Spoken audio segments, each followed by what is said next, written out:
Support for this episode comes from the University of San Francisco's SWIG program in Jewish Studies and Social Justice, also known as JSSJ. If you're passionate about justice, equity, and inclusion, and you're looking for a distinctly Jewish lens, USF's graduate-level JSSJ certificate program offers a powerful opportunity to grow your impact and deepen your practice. This fall, dive into Arab Jews, Histories, Politics, and Identity with Hadar Cohen. Explore the complex and vital identity of Arab Jews and what it means to understand them as an integral part of the broader Jewish world.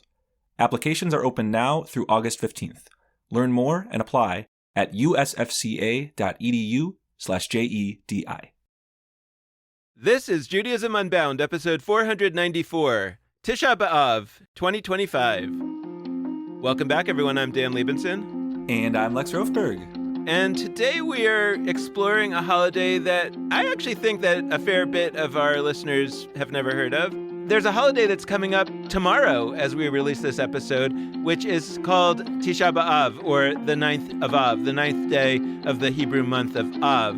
But when we were thinking about all the holidays that we've talked about on this show, we realized that we hadn't really devoted an episode to it. But it really does merit an episode, and we're excited to talk about it and its implications. And I'm looking forward to doing that with you, Lex. Before we do, just wanted to check in and see if there are any Judaism Unbound announcements that you want to share with our listeners. There are indeed. First off, Elul Unbound is back. Our annual digital initiative for the month of Elul, which leads into Rosh Hashanah and Yom Kippur. It's back. Head to judaismunbound.com/ELUL to register for Elul Unbound. That way you'll be on our email list specific for this initiative. You'll get all of our juicy resources for the month of Elul. You'll hear about our Shabbat gatherings. All that fantasticness is available to you for the month of Elul, which starts in a few weeks, but you can sign up for it now. So again, head to judaismunbound.com/ELUL and click the email list button to sign up. Second, we are about to be emerging from our summer break for the Anya Shiva. There are mini courses, 3-week mini courses that will begin during Elul. They start a little bit later than Elul begins, but they'll conclude just before Rosh Hashanah. Those classes are about to be posted on our website at judaismunbound.com/classes. So head to that page. If it's not there just yet, it will be in a few days, so you'll be able to see our amazing course options for 3-week deep dives. So don't miss them. Head to judaismunbound.com/classes. So let's jump into the conversation. I think it's worth laying out what Tisha B'av is, and I'm curious, Lex, if you'll kind of agree with my thumbnail description. But basically, Tisha B'av means the 9th day of the month of Av. The month of Av takes place in the summer, and it is a holiday, or it is a day that marks a lot of tragedies that happened to the Jewish people. But the first one that it marks is the destruction of the first temple initially, and then later on, the second temple was also destroyed, and it was put on the same day. That kind of started a trend of saying that basically everything bad that happened to the Jews, where I guess maybe the point is that it went bad for the Jews and it stayed bad, as opposed to we've talked about a million times the joke, they wanted to kill us, we survived, let's eat. We don't necessarily agree that that's the way that Jewish holidays should be characterized, but often the holidays have a story where somebody tried to do something bad to us, or maybe did something bad to us for a while, but we kind of got out of it and now we're celebrating. But Tisha B'av, in a sense, is the day that we place the sadness of bad things that happened to us that didn't have a specific or immediate joyful outcome. And so over the course of the millennia, other bad things were ascribed to this holiday, like I think the expulsion of the Jews from Spain in 1492 is marked by Tisha B'av. I believe that in Israel in the early days, there was a question whether there should be a Holocaust Memorial Day that was a separate day, or whether the Holocaust should just be added to Tisha B'av, because that's the day on the Jewish calendar we mark such sad things. So that's at least my summary of what this holiday is all about. Anything that I left out? I do think that's pretty good. I'm surprised, though, because there's a certain story that you love that when the Mishnah cites a number of calamities, it it's always translated calamities. I never see the word calamity in it, but like the 5 calamities that happened on the 9th of Av. And one of them is the 12 spies story from the Torah, where they go and they look at the land and they're determining basically whether to enter the land, whether to go to war with the folks who live there and inhabit it. And they come back and say no. And God is really upset about that. And so you asked, like, I don't know if you're going to agree with this. I would disagree in that in terms of mythos, the oldest thing, the first thing that happened in Jewish tradition that is tied to the 9th of Av, to my knowledge, is actually that story from long before the construction of the temple. Now, you and I are not folks who think that it happened literally, but the time period that it would have happened if it did is many hundreds of years before the construction of the first temple. And I think that's interesting, right? When we have holidays that sort of look to have Torah anchors in addition to just history anchors, that's always something I like to flag. Like, it seems that when the rabbis came to this decision, like, okay, so the temple was destroyed on the 9th of Av. And by the way, the Bible never mentions the date, the 9th of Av. It mentions the 7th of Av, and it mentions the 10th of Av. And there is a decision that the rabbis seem to have made where they kind of split the difference. They're like, we shouldn't have, I mean, I don't know their logic, but my best guess at their logic is, well, if we're going to have 2 really, really sad days, potentially fast days, that's what it has become, within 3 days, that's kind of a lot, might not be ideal. And so they split the difference. That actually points to me to what I think this holiday's work is. I think there's a way in which it's seeking to concentrate a lot of Jewish collective sadness in one day, because otherwise it would just overflow into everything. And so we need to have a dedicated moment in the flow of the calendar that's going to receive that. But the rabbis decided it should be one moment and not the 2 dates that are cited, the 7th and the 10th. It seems like the 7th sort of marks the beginning of the temple destruction, the 10th maybe the final key moments of it, but it takes a few days. So it's not as if the 9th of Av is implied as, nothing happens. It's just sort of not mentioned directly because it's in the middle. One thing that I wanted to note is that what you were saying about the spies, and how could I have left that out? It reminds me of, with Hanukkah, there's this, what I call the primordial Hanukkah story that happens, that's told in the Talmud. And it's a story about Adam, the first man who basically was freaking out because the days were getting shorter and shorter and shorter. And he thought that the world was ending. And then the days started getting longer at the solstice, and that he made a feast at that point, and that's kind of like the primordial Hanukkah.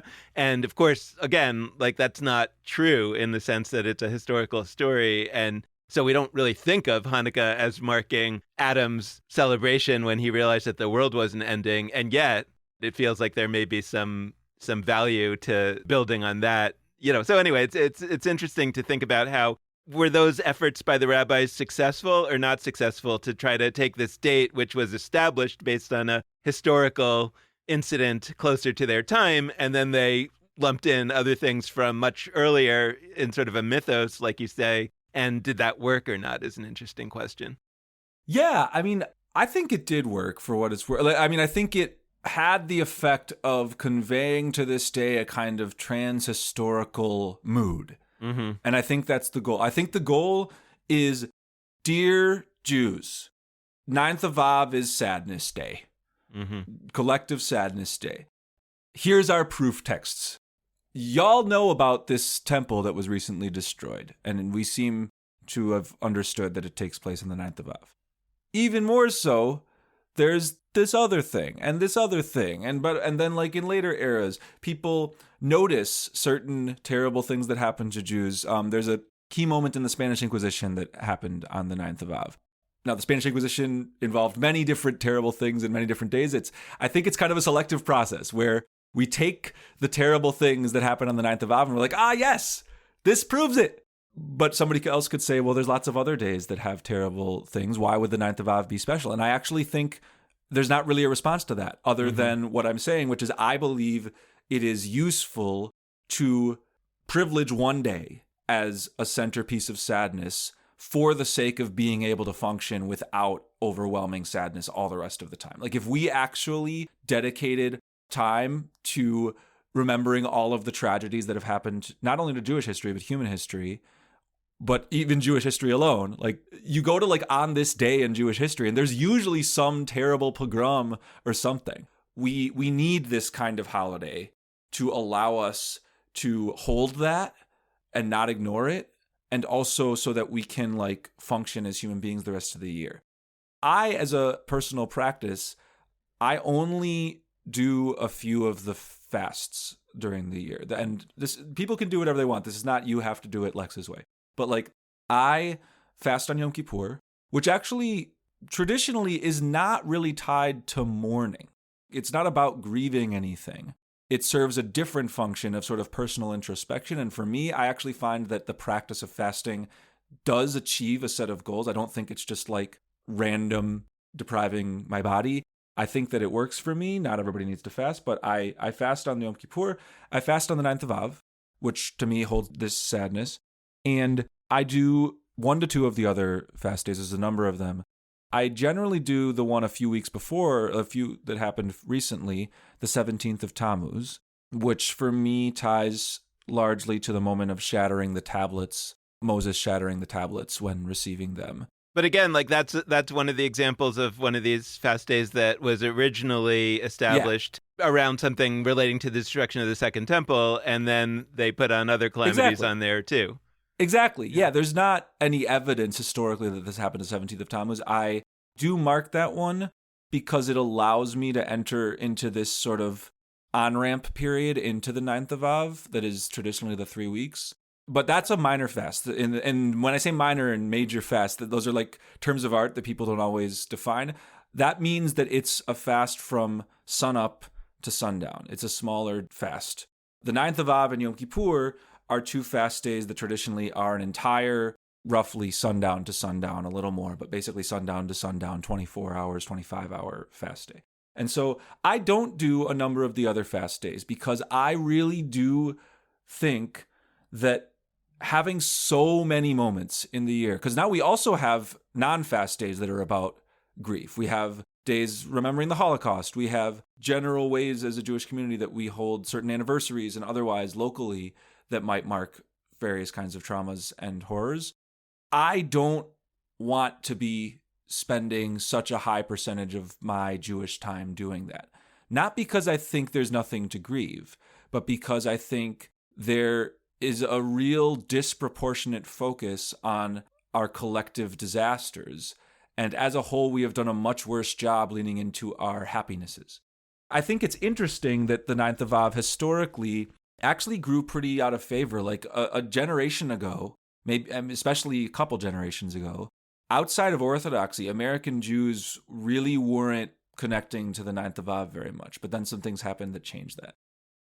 Let's talk a little bit more about the observance and the whole idea. Like, I taught a class in the Yeshiva about the Jewish holidays. And when I was preparing for the class, one of the things that I did was I created like a visual of the circle of the year, like if you imagine the calendar as a circle, and started to plot the holidays on this circle. And what you see is that in the biblical period, there are really only 2 or 3 holidays, depending on how you think about it. And then they grow in number a little bit more, and they're still very sparse, and they're all in essentially the summer.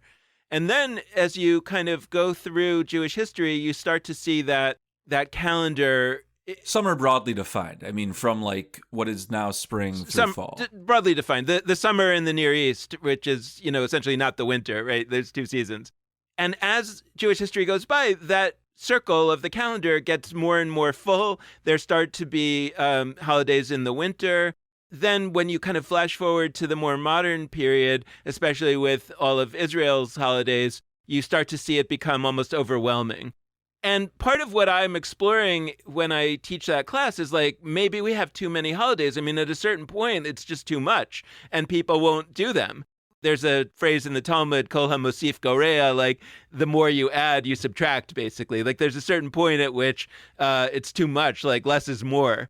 And I'm wondering just about the fast days, because it feels to me like it's kind of a genius idea in general, and also specifically for what, when you're talking about the Jews who have suffered so much, kind of a genius idea to say, let's have one day where we just lump all of our tragedies onto them. And like you're saying, we don't have to spend too much time on tragedy. Life is ultimately about looking forward and about joy and about trying to build for the future. And I've actually thought of this in terms of like, should we have a Holocaust Day, or should the Holocaust be added to the 9th of Av? And I've always been of the opinion that the Holocaust should have been added to the 9th of Av. Strong agree. For some reason it wasn't. Now, the argument against me is that already the rabbis, the early rabbis, had added these what we call minor fast days, the 17th of Tammuz, the 10th of Tevet. And there are also minor fast days that mark other things, like the fast of the firstborn before Passover, the fast of Esther before Purim, that arguably have a tragic element, but are not meant to just be these like days where we grieve tragedies. But the 10th of Tevet and the 17th of Tammuz are.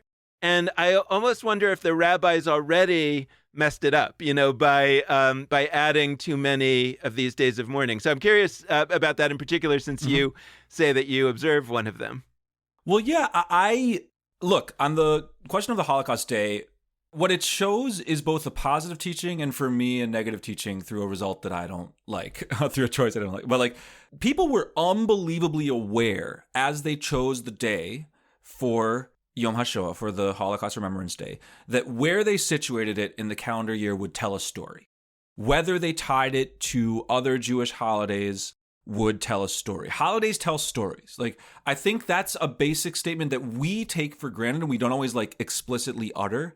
But holidays and where they are in the year, and therefore what they tie to seasonally, like, those are all non-trivial things that actually have a different effect. Like, the choices about them they change us. I'm actually jealous sometimes that the Muslim calendar flows through the entire year, because meaning that all the holidays move throughout the entire year because they don't have an intercalation in the same way that the Jewish calendar does. Because I think that there would be new meanings that arise to all of our holidays if we place them in different places.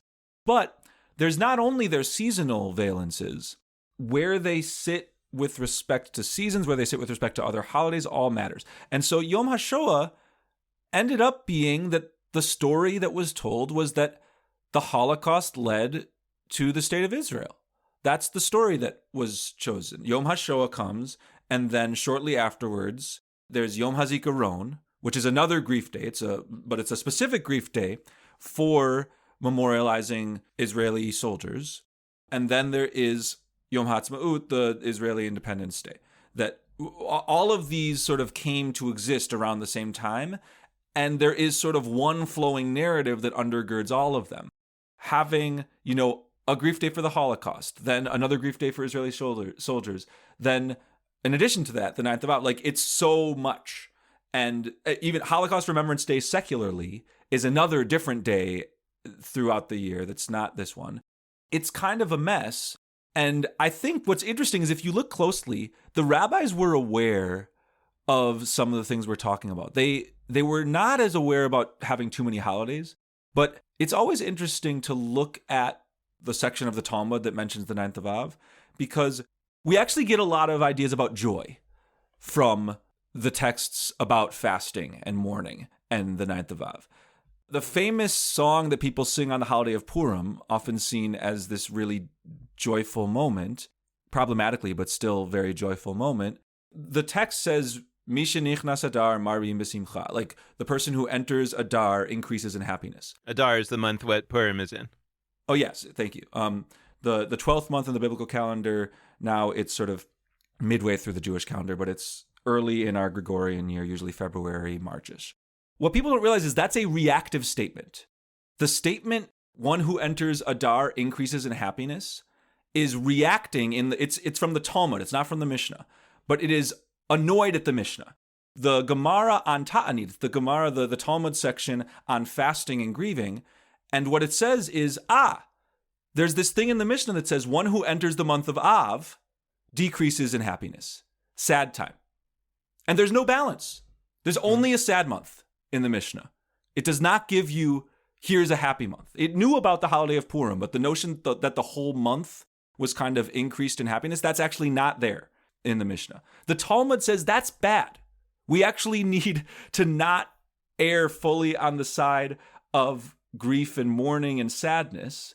We need an equal amount of time in the year that's about holding joy. And so they say, Mishenichnas Adar, like in that tone, like sort of reacting, the one who enters the month of Adar increases in happiness. And then you have sort of this give and take 2-month situation of sad month, happy month. I take a lot from that. That is a teaching for me of saying we should be looking at the flow of our calendar year and saying, where's the balance? Are we emotionally sitting more in sadness, joy, outrage, apathy? Like, what are we more and less leaning towards? And I think Tisha B'av, as much as people would say that it's part of the problem if we're leaning towards grief, I actually think it's the solution. I think centering all of this in one main day helps us. Yeah, and I wondered too about the role of the holiday of Tu B'Av, the 15th of Av, which comes essentially a week later, which is a holiday that most people, I mean, most people, I said it about the 9th of Av, that a lot of our listeners don't even know about it, but probably the vast majority of people don't know about the holiday of Tu B'Av, which is a rabbinic holiday that sort of is like the Jewish Valentine's Day, you could call it, right? And it's a holiday about joy.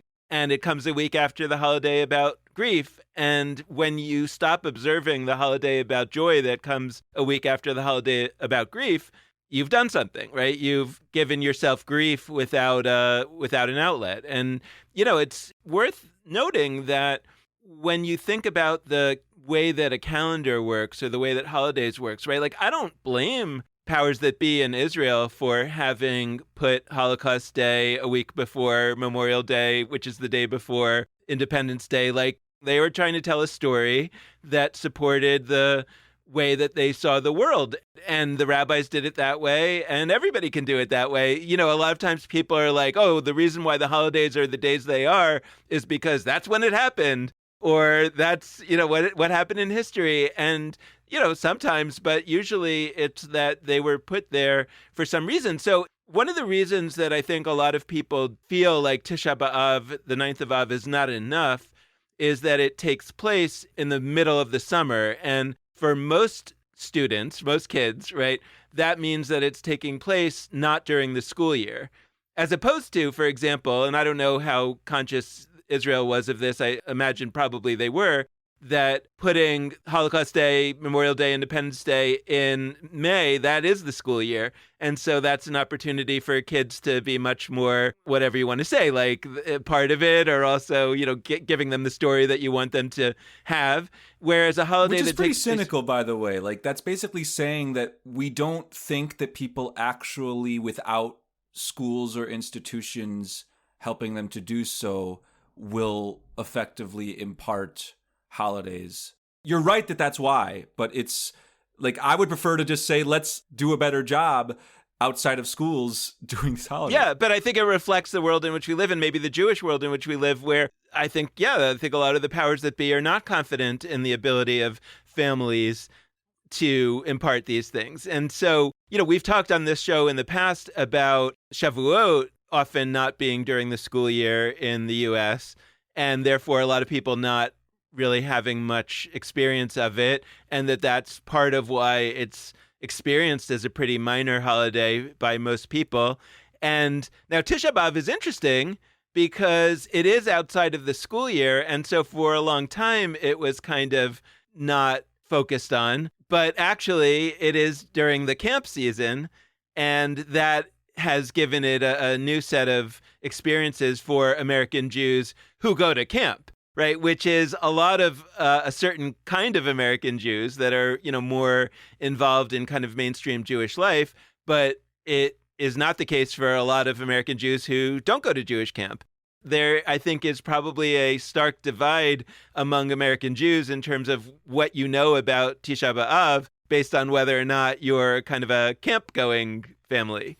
Mm-hmm. What I'm thinking about is the accident or maybe not accident of when holidays are on the calendar, and whether based on when they are on the calendar, are they able to hold and do the work that they're probably supposed to do. And so it's a genius idea to have all of our sadness on one day, but maybe that day would be better to put some other time in the year. Otherwise, people won't really do it, and then it's not doing the work that it's wanting to do. I mean, maybe. I think the camp piece is interesting because I think you're right that. So first off, it's definitely right. It's clearly historically right that Tisha B'av, the 9th of Av, as a holiday, got a big boost in terms of collective participation, knowledge about it, whatever, from Jewish summer camp. And it's not only because the 9th of Av takes place in the summer, it's because basically no other holidays happen in the summer, at least during the summer camp season. So what's interesting is Shavuot happens in June a lot of the time, but it's almost always the beginning of June. And the way that the summer camp season works almost everywhere in the country is that camps are not actually in session until mid-June at the earliest and usually late June. And so Shavuot does not get any kind of camp culture. And so the rest of the flow of the months in the summer, there's that small fast day, the 17th of Tammuz. And then there's this bigger fast day, the 9th of Av. That's it. It's like, if we're going to do any Jewish holiday as a camp that is sort of official, quote unquote, and you're going to do it on the time that it happens, it's going to be the 9th of Av. And I think for a lot of camps, they actually are excited about it. Like, oh, it's cool to be at a Jewish summer camp and have a holiday of the Jewish people happening while you're there. Let's make a day of it. Let's do it up. I was at a camp where certainly that was the case.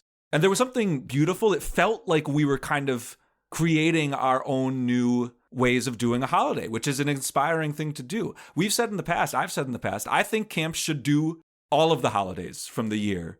They should pick one each summer. It's like, we're going to do Rosh Hashanah in July. At the end of the day, these are places to learn. These are places to experiment with Jewish tradition and what better place to come up with new creative ways of celebrating holidays, new melodies. Like, camps have been so important. And that's what I kind of want to get to. I think you're right that there's a gap between camp people and non-camp people on Tisha B'av, but I think it's lessening.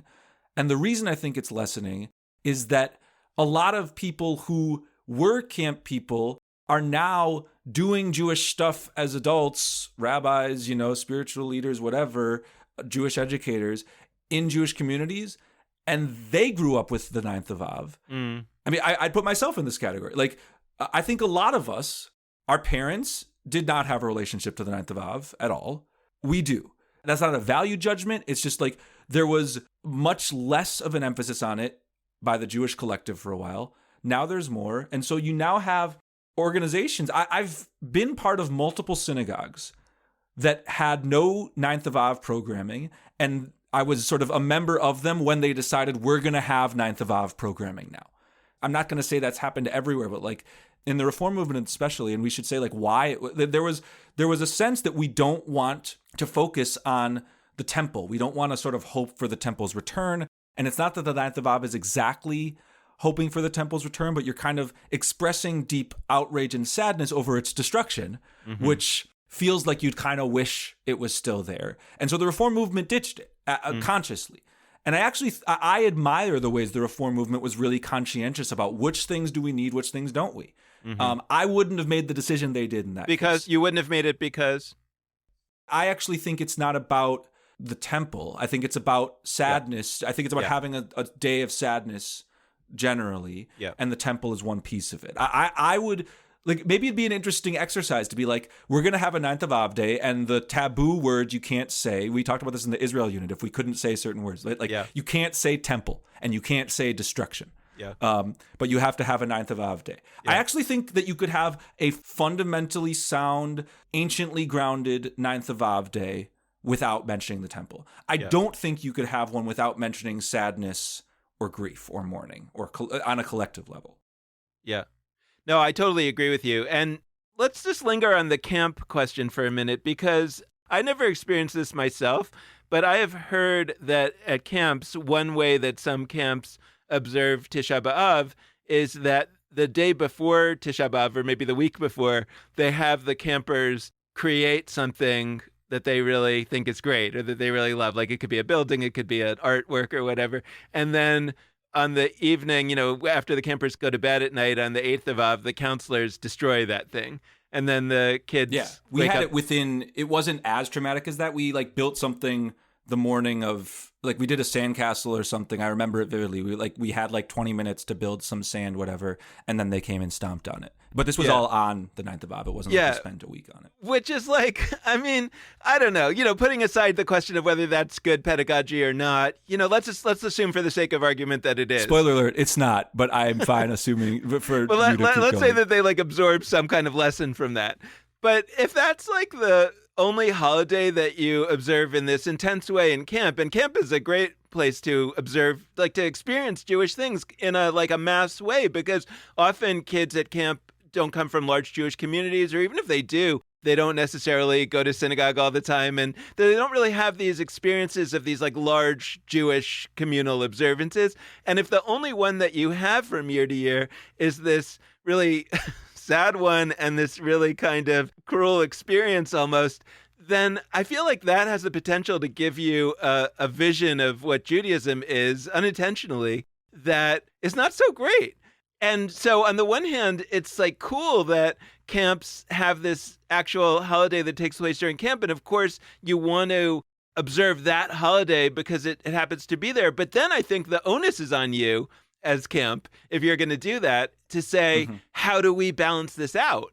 And I don't know. I don't have a sense that that has been done as actively. And I think like one way to do it, I mean, I've always loved the idea of a Jewish camp that observes one of the holidays every week of camp. So over the course of camp, they would observe 8 holidays in different ways. And then the students would at least have an amazing experience of Rosh Hashanah and an amazing experience of Passover. And that is so much, Dan. For somebody who talks about Marie Kondo and tidying up, that I like the idea. I think that pulling that off would be very hard. I know, but conceptually, you get where I'm going. Should at least be a balance with the 9th of Av. And so, I don't know, and I don't know that there have been any studies, but I'm curious, Lex, since you say, that there's this positive element of all this generation of people who are now in leadership roles having had a powerful experience of the 9th of Av at camp, and now they're observing it. Well, I see it as neutral. I just think it's happened. But I mean, do you think that there's like a similar, analogous sense where maybe there's missed opportunities because they didn't have that same experience with other Jewish holidays, or that they maybe are putting too much emphasis on the 9th of Av because that's the one that they experience so powerfully, and they aren't really balancing it appropriately? I think I'm on board with that. I do kind of think about the alternate world scenario where Shavuot was a couple weeks later, and where it did overlap with most camps, or at least many camps' cycle. I think that would be unbelievably great. If there were a positively inflected, largely joy day, and Shavuot, look, everybody who listens to this knows that I love Shavuot specifically, but like if in general, if there was a differently inflected Jewish day that was in the summer camp calendar, I genuinely think summer camps would knock it out of the park. Because that's what camps... That's their muscle. Like that. Right. That's what, like, from camp's perspective, I think what they would say to you, and what I would have said when I was a counselor, I think I agree with you, but I think what I would have said, I think I would have been defensive, and I would have said, well, Dan, there's Maccabea on Tuesday, color war, and then there's Israel Day, which we could go into all of that, backwards day, and every day is the positive, like every day is a joy day, and to camp, they do feel like holidays. Like you're in your little micro world, like your collective, your civilization that you live in 1 month of the year is all doing backwards day on backwards day. And that is the actual reality of the universe for you. And so in the back of your mind, there's people that aren't at your camp in the world, but you aren't thinking about them at all. And so I do think those days are like holidays. And so from camp's perspective, the 9th of Av is like, well, this is like our only sad day the whole time. Like the rest of it is all positively inflected. I think what that misses is the work it does outwardly on those campers and how they bring it to the world. It's the most likely day out of all of those to continue to be a practice afterwards because it is established as part of the collective Jewish calendar beyond their camp. There isn't a backwards day on the 11th of Sivan or the 4th of Tammuz that everybody does. That'd be cool, by the way, if we had a backwards day. Somebody's going to email and say Purim's backwards day because we invert things, but it's not. I'm still sitting with your Tu B'Av point because I think it's a really good one. One thing I think is worth noticing about two periods of grief in the Jewish calendar, and they share a characteristic, and it points, again, to the work of certain holidays. There's the period of the Omer, which I don't experience as a grief time. Part of my practice, like I see the 9th of Av and the lead up to it as grief time, and the point of that is sort of a shrinkage of the amount of calendar space that grief must take in my life. So the Omer, the period from Passover to Shavuot, there are ways in which certain groups of people see it as a mourning, as a grief time. Mm-hmm. And I don't. But for those who do... Because, by the way, one of the pieces of that in the legend is that Rabbi Akiva's students were dying during this period from some kind of plague. Which, by the way, I always chuckle at because it's like, it's so obvious when you look... Like, you could make any period of the Jewish calendar year a grief period if you wanted to. Right. It's interesting when we decide to do that and when we don't. And so I think part of why we do that with the Omer is because it sort of gives people more of a reason to do the Omer. It's like, I am doing it for the sake of the memory of these thousands of students of Rabbi Akiva. It grounds like the origin story of rabbinic Judaism in this time of year. So that's fine. But like what I'm interested in is there is, I would argue, a Tu B'Av parallel in the Omer. The Tu B'Av being that day, the 15th of Av, that's like the happy day in the midst of sadness. There is Lag BaOmer. There is the 33rd of the Omer. And both of these, I would argue, are they're not the same holiday. Like, they are different. But both arise long after the Bible, and both are confronting a practical challenge, which is we've got this summertime. Turns out people like get married in the summer a lot of the time. Marriages during these long grief periods are actually one of the things that you're not allowed to do. Mm-hmm. And so during the Omer period, it's 49 days. That's 15% of the entire year. And it's in contemporary times, the springtime from April to June, that's when a huge percentage of people want to get married. It's more than 15% of weddings overall. And then the other grief time is the 3 weeks in the middle of the summer, which is still wedding season. Like, wedding season tends to be from like spring through early fall.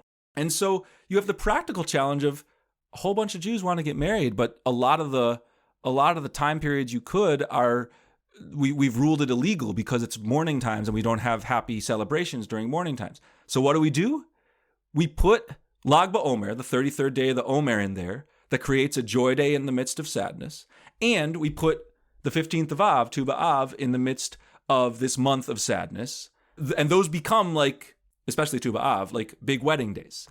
And that's interesting because, again, that's a practical consideration, but it's also an ideological consideration about we actually need a little bit of joy in the midst of the sadness.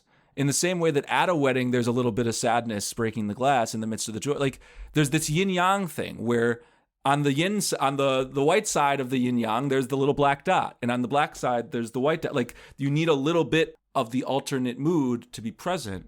The 33rd day of the Omer, Lag BaOmer, and the 15th of Av are actually about that more than they are about the stories from the Talmud they are theoretically related to. So I'm curious, like, what else we really want to talk about in terms of Tisha B'av for our times and like the potential practice for it. I've been thinking about a story that I heard with regard to Passover this year, where there was a Seder where when you got to the part where you're pouring out the wine for the 10 plagues, they said in the Seder, this was like a public Seder, they said something and like, we're going to pour out some wine. As we pour out the wine, let's also remember our Palestinian brothers and sisters. And some people were really upset about that. And some people, were not upset. And it was interesting because a friend of mine heard about that story and did the same, because this was like a model Seder. It was like a week before Passover. And somebody heard about that and said, I'm going to do that at my Passover Seder. And they said, let's, as we're pouring out the wine to grieve the Egyptians who were killed in the plagues, let's also grieve the Palestinians that have been killed in the Gaza war.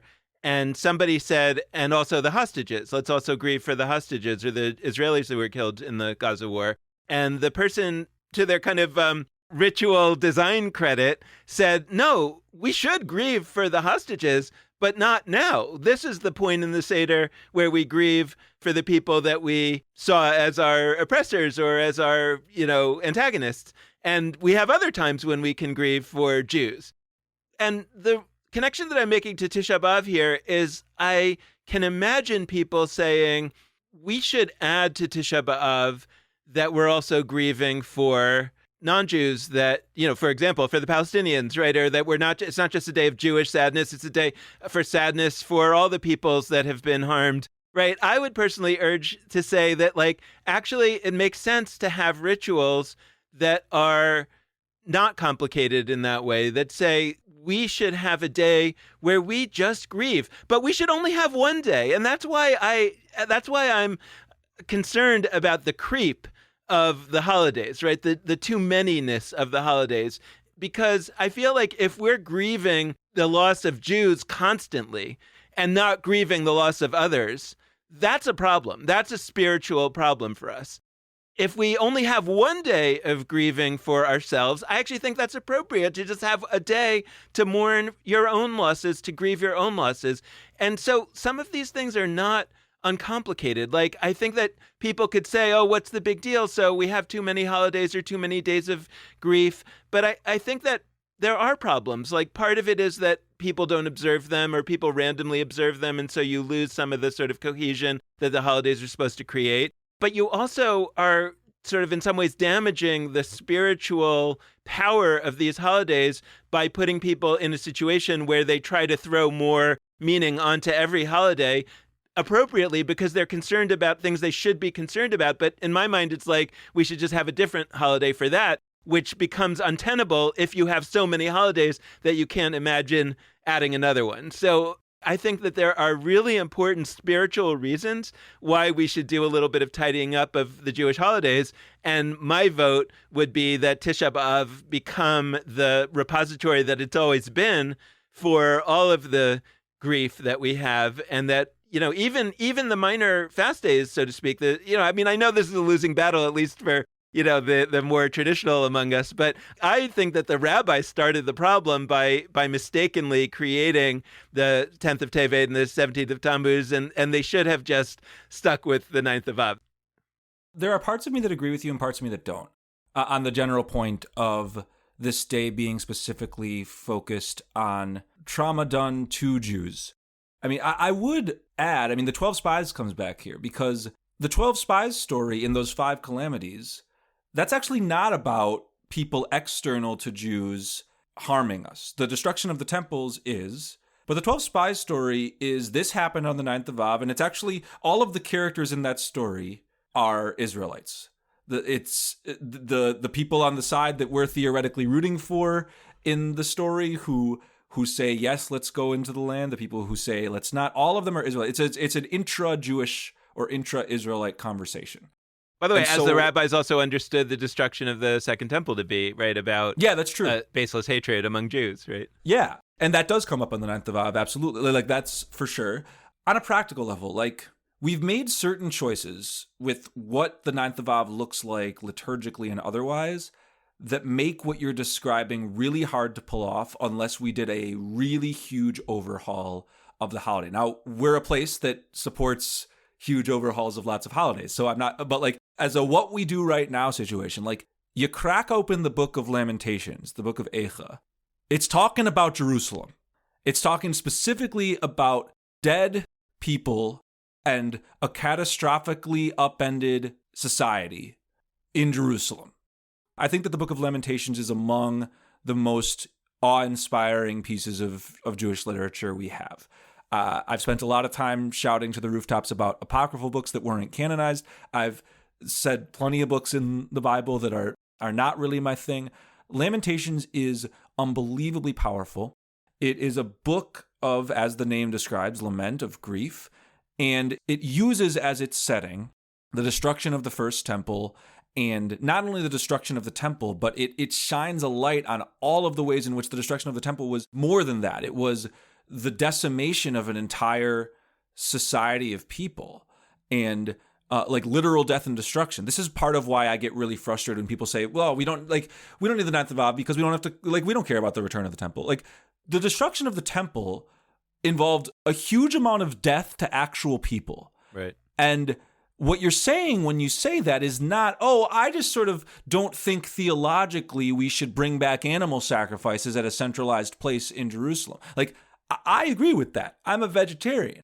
But you're saying we don't need to have any moment where we sit with that moment and the ways it absolutely devastated an entire civilization of people. Then you read it and you're hearing about geographic locations in a place that is right now Israel-Palestine. And so on a practical level, I do think in 2025, Gaza, West Bank, the nation state of Israel that theoretically is in between them but tends to operate in them as well. And maybe it's harder for people who aren't in that land. Like for us, when we read about the place Jerusalem, like it brings in all those questions. If you're an Israeli and you're reading about Jerusalem, that's just like your life, your place. You're not necessarily connecting it to Israel-Palestine conversations. And also just the ways that specifically, vividly, the Book of Lamentations talks about death of children and innocent people. The parallels, the hyperlinks are there. And I actually think I do agree with you. I started this by saying I both agree and disagree. I actually do kind of agree, and maybe we'll get emails angry about this. I don't know. Like I do actually think that the core of this day, it would be better for it not to be that. I think with all contemporary political questions, we have this situation where whenever Jewish holidays arise, we graft whatever cause of that movement onto the holidays. And so like every holiday of the year becomes, Purim as Palestine allegory, Passover as Palestine allegory. I think there is the same danger of that as disproportionately focusing on a particular mood or emotion. So I participate in a lot of those things. I do a lot of Palestine solidarity work.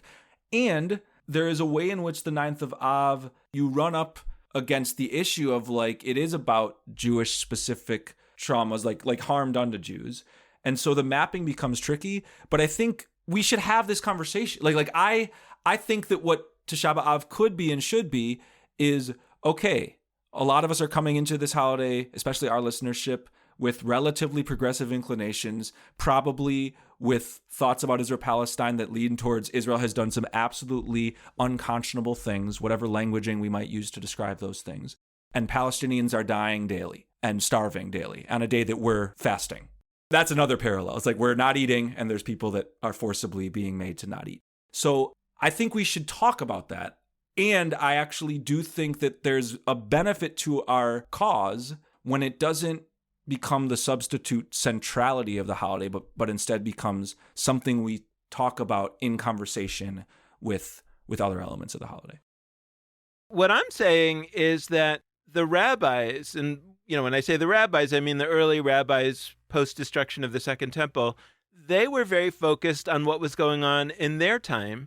And for various, I think, spiritual, but also kind of political reasons of their own time, they established a bunch of holidays and changed the meaning of a bunch of holidays.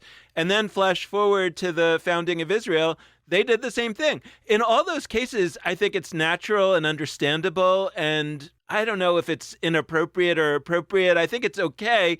The problem is that when those holidays remain past the time when they made sense for whatever agenda was making that happen at the time. And then what do we do when those become kind of sacred in a way that, because, Jews tend to make things sacred and Jews tend to, we've talked about this a lot, Jews tend to add but never subtract.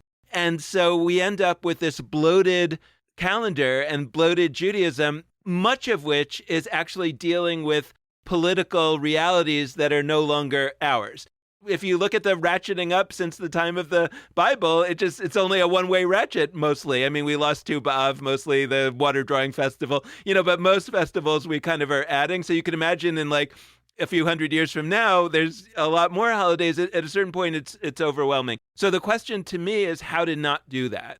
I actually don't think it's wrong to add certain valences when in our time politically, it obviously makes sense to do so. And I think that the Haftorah reading from Yom Kippur, which I love, right, it makes this point. The book of Isaiah where he's talking about, is the fast that I desire a fast where you oppress yourself? No, the fast that I desire is to fast from injustice, right? And to fast from doing bad things to people and from cheat, right? And the fast that I desire is to free the bound, et cetera, et cetera. So I think Isaiah is saying there basically the same style of things. Like I think Isaiah is basically a podcaster from his time saying like, this holiday has gone wrong. And this holiday is not what God wants it to be. So it makes sense to say we have to think in every age about whether the holiday is doing the work that we think needs to be done. The question for me is, how do we do that in a way that makes it work that way for our generation that needs it,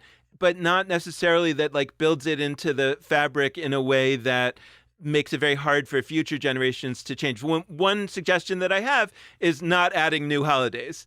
And so if you want to like sort of reimagine the valence and the importance of this or that holiday, I think that's okay. I mean, I was making the case that I actually think it makes sense to have a holiday that's just about our suffering, as long as we have another day where we can focus on the suffering of others, which, maybe is Which Passover. We don't really have, for what it's like. We have that moment of the Passover Seder, but we don't have that moment of a full day.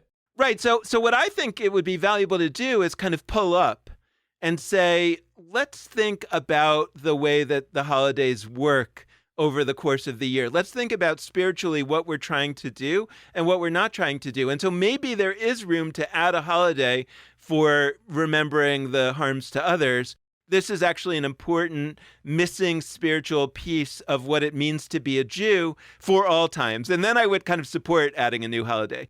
But I'm wondering whether sometimes there's a laziness to that in not being able to have the imagination. It's not just laziness. I don't only blame the people for being lazy. I think there's a certain kind of laziness to the structure of the year in the sense that it's not built into Jewish practice so much in a formal way to say, here's the part where you riff, here's the part where you do jazz, these are the parts where we do the standard thing, and these are the parts where we do jazz. And then I think if you said, and the afternoon of Tisha B'av is the time to talk about whatever's happening in our time, and the morning is to, remember this like spiritual thing that we all, we've suffered throughout history. But I guess I'm suggesting that we really think hard, not just about any individual holiday and what the work it's supposed to be doing or what the work we wanted to do in our time is. And I know that I've advocated for that a lot, that it should do different work in our time. So I think we should do that. But at the same time, that should be part of a larger conversation about the whole arc of the year and what it's supposed to be doing for us. And I think that what we would discover is that there are things that are kind of big things that need to be done in terms of like rearranging when things are in the calendar or, dropping certain holidays, which again, I think that we should note that the Jews have done this all before. So it's kosher if you're concerned about that. I think that would be a beneficial thing to do. And that's where, really reflecting on Tisha B'av is bringing me, because I'm like, yeah, I really like the idea of a Tisha B'av. If what Tisha B'av really was this holiday in which we just marinate in all the tragedy of Jewish history for thousands of years, and that we really are not just like focusing on the temple, we're just focusing on all the tragedy, all the death, all the destruction, so that we don't have to do it the rest of the year. I would really be behind that. And then I would say, well, what's the ritual for that?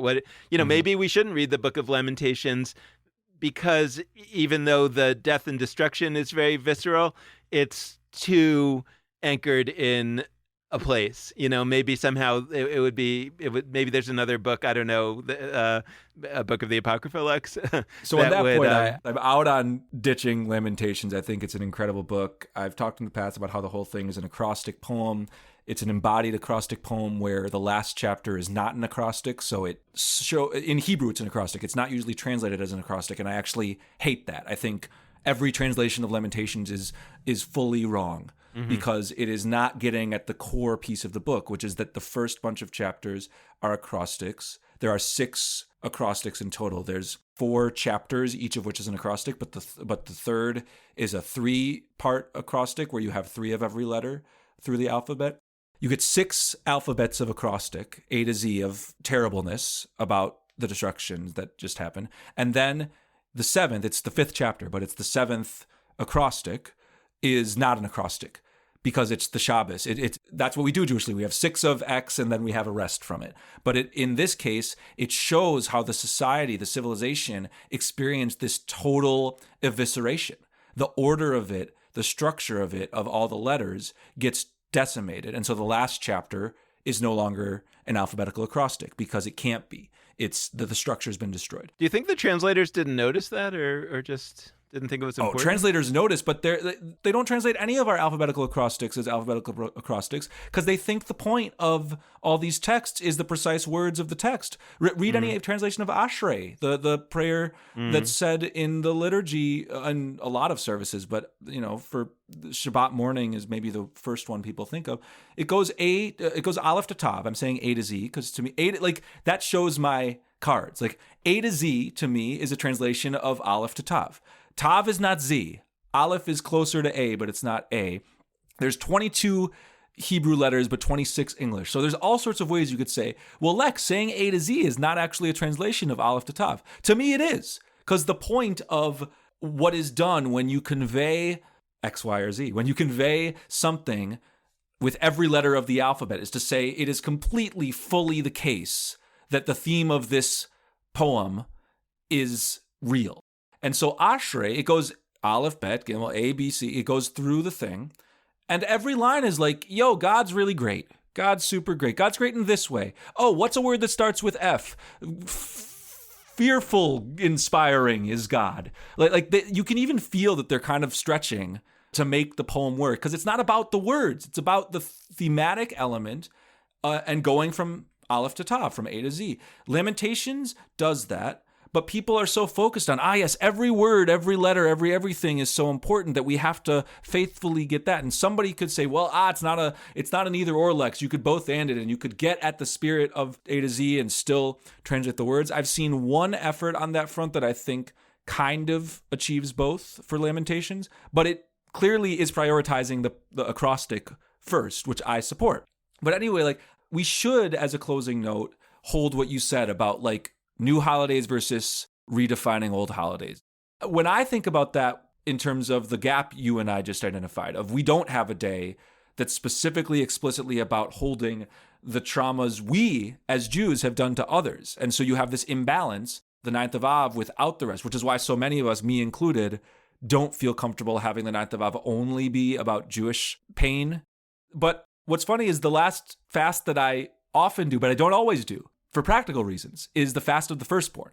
It's the fast right before Passover, commemorating the deaths of all the Egyptian firstborns. I feel every year on Passover that there are thousands upon thousands of innocent children who die, who are killed by our positive protagonist, God, in the Passover story for our benefit. There are children who die. And yes, the dipping the finger in the wine is helpful. It is pretty quick. And it's in the midst of a Magid section, the telling of the story, that there's a lot of stuff and you could sort of go through that quickly because you're all antsy to get to the food. So the fast of the firstborn I have taken on, even though in many Orthodox communities, it's the most common fast to sort of discard. There's a tradition of doing a siyum, doing a celebration of learning on that day, so you don't have to do the fast. But that day, as far as I can think, is the closest thing we have to an anciently grounded reflection on, in this case, Israelite, but Jewish harm to non-Israelites. I'm coming away from this episode feeling like we desperately need that, because I actually agree with you that the 9th of Av's core work is not that, but we do need to cover that base, and we're not right now. And we're not only not covering it, but we're in a moment where there's a lot of harm being done in the name of Jewish safety, theoretically. I don't think it actually is, but that's what is being said. And so I hope that we can sort of figure that out and find things to graft onto. I hope we can sort of find those moments on this front and many others. But I do think we're going to close. And so please be in touch with your thoughts. But you can be in touch via our Facebook and Instagram handles. Those are at Judaism Unbound. You can go to our website, judaismunbound.com, check out show notes for this episode and many others. You can email us at dan@judaismunbound or lex@judaismunbound.com. We love being in touch with folks. We're really grateful always for you listening. And on this holiday, the 9th of Av, that we're settling into, and maybe many of you are listening to this on the 9th of Av, wishing you a meaningful day. I hope that we can channel this day both towards a better Jewish world and a more humane, more liberated humanity beyond that. Palestinians, Israelis, those of us in diaspora relating to both those places and the whole world, we need liberation on all those fronts. So thank you so much for listening. And with that, this has been Judaism Unbound.